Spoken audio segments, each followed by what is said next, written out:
et je viens chercher ici en étau et je remonte, soit j'attrape les cheveux, je lève un peu, je tire. D'accord, c'est clac et c'est je tire. D'accord, c'est chaud. Ça va très vite, hein, tu sens. Ah ouais, tu sais pas trop quoi faire. Ça c'est le plus sauvage de tous, hein. Ça peut être autre chose, hein. D'accord. Ça c'est le pire des étranglements que vous pouvez avoir en tant que femme en mode sauvage. Pas de technique, juste sauvage. Il y a des étranglements beaucoup plus techniques, mais justement pour les placer c'est tellement technique, avec une nana qui se débat il faut être entraîné. Premier réflexe, une main au sol, une main sur le bras. Et une fois que ça c'est bon, je soulage un peu. Maintenant je l'emporte avec moi. Ah putain. D'accord. Ou avec. Alors c'est. Donc il tire, je prends un point d'appui. Sinon, j'augmente la pression. Ah, tu le fais en 2 temps? Je fais en. Tu fais en 2 temps ou en 1 temps d'abord? Non. Une main au sol, l'autre j'attrape. On recommence. Dans l'idéal, c'est oh je sens un truc, je passe ma main. On recommence. Pour jouer le jeu encore plus fort, je vais mettre mon front au sol, je vais fermer les yeux et dès l'instant où je sens un bras qui passe, je vais le saisir. Et je vais fermer les yeux dès le départ. On recommence, tu vas très vite. Et je l'ai, donc c'est bien possible. Là je suis dans une position très bien, maintenant je vais mettre la deuxième main. Ok, et je vais me lâcher en vrai pour amener mon front vers le sol en essayant d'éviter de le percuter et de me rattraper sur mes avant-bras. Une fois que je suis ici, je vais mettre le genou opposé à son coude en pointe et je vais me jeter. Je fais attention à bien garder le contrôle, à être pas sur lui entre ses jambes mais bien sur les côtés. À partir de là, je regarde. Ah, je sens que c'est compliqué. Je vais frapper. Je vais chercher un doigt, même si j'ai frappé, je cherche un doigt. Ah, là je vois où il est, c'est bien. Je me décale, je frappe. On va faire autre chose, à partir de cette position-là. Je suis ici. Je suis là.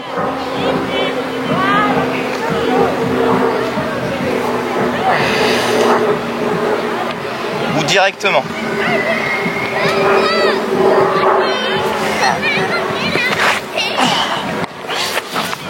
Soit c'est ouvert déjà, hein, coup de coude ici, je pars à l'opposé. Soit c'est fermé. Je vais chercher à ouvrir un doigt.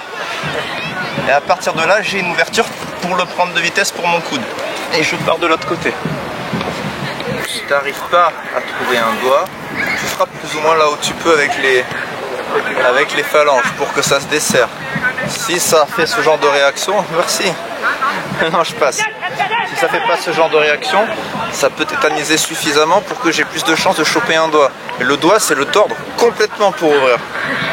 D'accord? Ton doigt, au début, tu l'accroches avec n'importe lequel. Tu accroches un tout petit peu, je vais changer de doigt. Une fois que je l'ai, je rampe dessus et là, je l'ouvre complètement. Et une fois que c'est ouvert, je le prends de vitesse. D'accord? C'est ça qu'on cherche à faire. C'est vraiment ça. Voilà.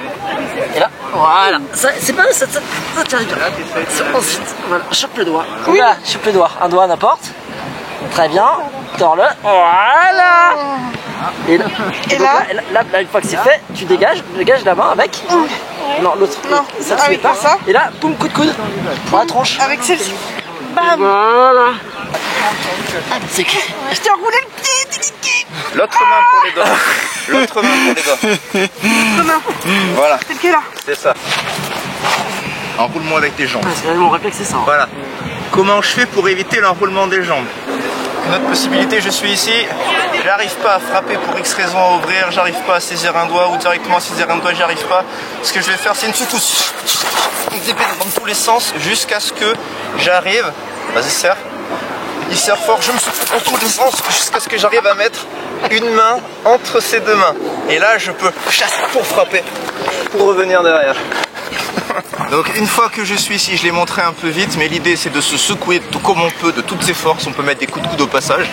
L'idée c'est d'essayer avec la secousse de se bouger assez, c'est une secousse très rapide, dans tous les sens pour arriver à passer une main entre ses mains. Certainement.